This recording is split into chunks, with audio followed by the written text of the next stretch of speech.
Ilmu menurut kacamata ahli tasawuf dari satu segi ada dua. Ilmu yang dipelajari dan ilmu yang dikurniakan.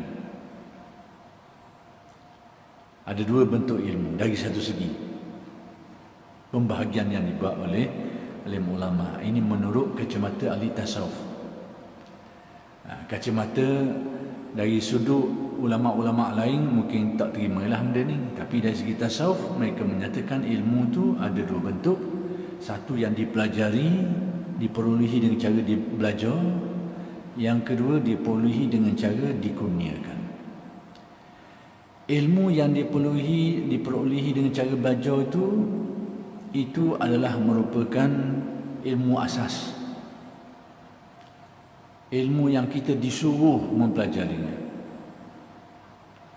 Dan itulah yang perlu kita berikan perhatian. Ilmu awak kena belajar ni. Jangan mengambil sikap tunggu je. Tunggu biar jadi alim gitu. Itu sikap orang yang sakit akal. Bukan seperti itu. Baik, ilmu dengan cara belajar ni di dalam hadis dinyatakan innamal ilmu bitta'allum. Ilmu itu dipenuhi dengan cara belajar. Itu asas. Itu teras. Itu perintah syarak.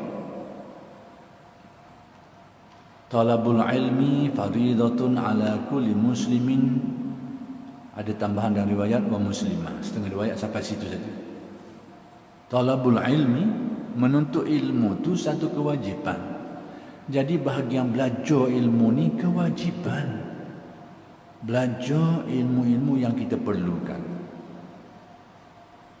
Ilmu-ilmu asas yang kita perlukan. Bagaimana cara nak bersolat, bagaimana cara nak berpuasa, berkaitan dengan akidah, tentang sifat-sifat Allah, tentang kenabian, tentang malaikat, tentang alam akhirat. Semua ni kena belajar. Itu teras, itu asas. Kuncinya belajar. Ta'allum. Baik, ada pun jenis yang kedua. Ilmu jenis yang kedua, ilmu yang dikurniakan. Ilmu jenis ini diakui wujudnya dalam tasawuf. Ilmu yang diperolehi tidak dengan cara belajar. Di dalam Al-Quran, ulama-ulama tasawuf antaranya merujuk kepada ayat Al-Quran. Antara dalil yang dijadikan dalil oleh ulama tasawuf untuk menyatakan kewujudan ilmu yang diperolehi dengan cara tanpa belajar ni, iaitu firman Allah, ittaqullah wa yu'allimukumullah. Bertakwalah kepada Allah dan Allah Ta'ala mengajarkan kamu. Atau ayat lain, antaranya firman Allah, walladzina jahadu fina lanahdiyannahum subulana. Dan orang-orang yang bermujahadah, bersungguh-sungguh dalam menempuh jalan kami ini, kata Allah, pasti kami akan hidayahkan, kami akan ajar ke dia, kami akan kurniakan kepada mereka ini jalan-jalan kami. Ini antara ayat-ayat yang dijadikan rujukan oleh ulama tasawuf untuk menyatakan adanya jenis ilmu yang diperolehi tanpa belajar. Ada, bukan tak ada. Tidak dinafikan ada. Sekalipun ada setengah orang Islam ni di kalangan ulama tu tak percaya ada ilmu ni, tidak mengakui ada ilmu ni, tidak menerima konsep ilmu yang diperolehi dengan cara tanpa belajar ni. Tapi dalam dunia tasawuf, ilmu ini disabitkan. Di dalam hadis dinyatakan, man amila bima alima warasahullahu ilma ma lam ya'lam.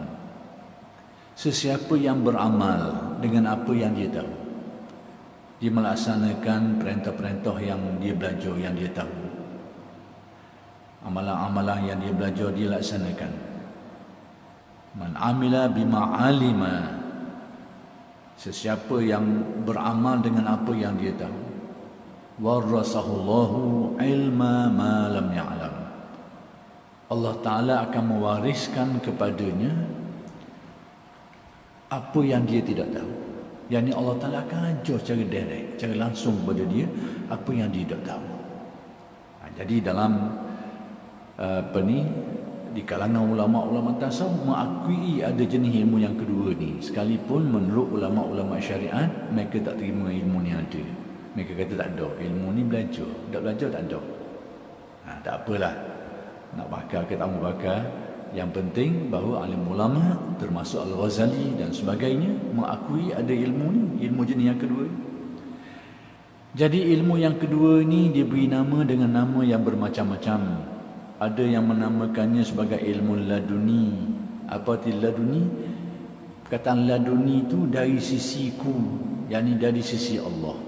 Ilmu laduni, ilmu dari sisi Allah, yakni ilmu yang dikurniakan terus oleh Allah tanpa perantaraan belajar.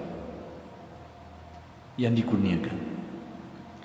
Dinamakan juga ilmu ini sebagai ilmu warasah, sesuai dengan apa yang disebut dalam riwayat yang saya sebut tadi.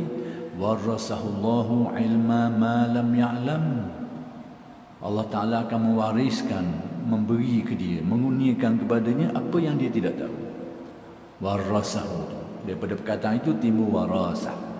Maka ilmu ini juga dinamakan ilmu warasah. Dinamakan juga sebagai ilmu wahbi. Bukan wahabi, wahbi. Jangan keliru, jangan dekat-dekat je. Kadang-kadang jadi salah sebut ilmu wahabi. Ni sesat banget ni. Dia nak pakai ilmu wahbi. Ilmu, perkataan wahbi yang bermakna pemberian, kurniaan. Ilmu yang diberi oleh Allah, dikurnia oleh Allah. Jadi pada dasarnya ada dua jenis ilmu, satu yang dipelajari, satu yang dikurniakan. Yang dipelajari ini caranya sudah tentu kena belajar. Kena pergi ngaji, kena nadah, kena sama ada pergi ngaji sebagai seorang penuntut ilmu, muta'alim, ataupun dikit dengar, mustami'. Paling tidak dia suka kepada orang yang belajar ilmu, ahli ilmu, ulama'nya, orang yang belajar dan sebagainya. Kalau tak ada kesempatan nak belajar pun dia suka kepada mereka. Muhibban.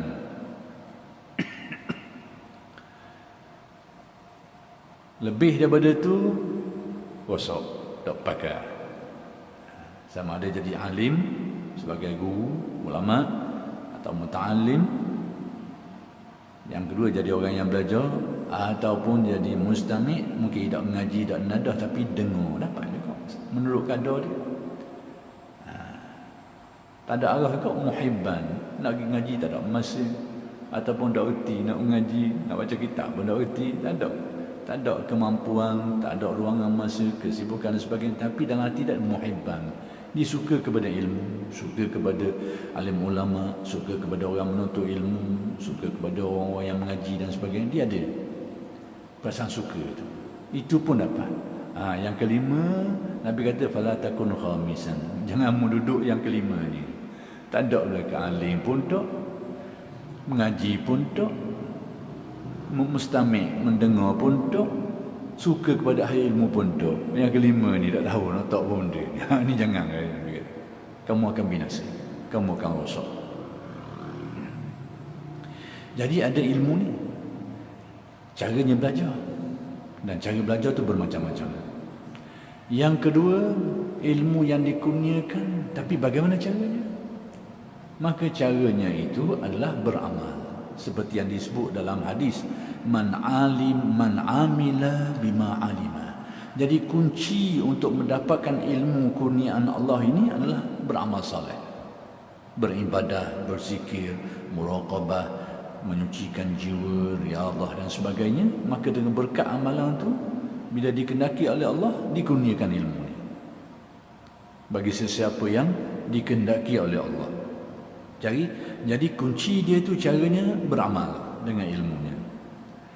Atau seperti yang disebut dalam ayat Al-Quran, walladzina jahadu fina, dan orang-orang yang bermujahadah, yakni bersungguh-sungguh dalam amalannya, dalam melaksanakan perintah Allah, dalam beribadah dan sebagainya itu dia bersungguh-sungguh, maka bila sampai waktunya sesuai dengan kehendak Allah, dengan pilihan Allah, maka dapatlah kurniaan, dikurniakan Allah ilmu-ilmu seperti ini.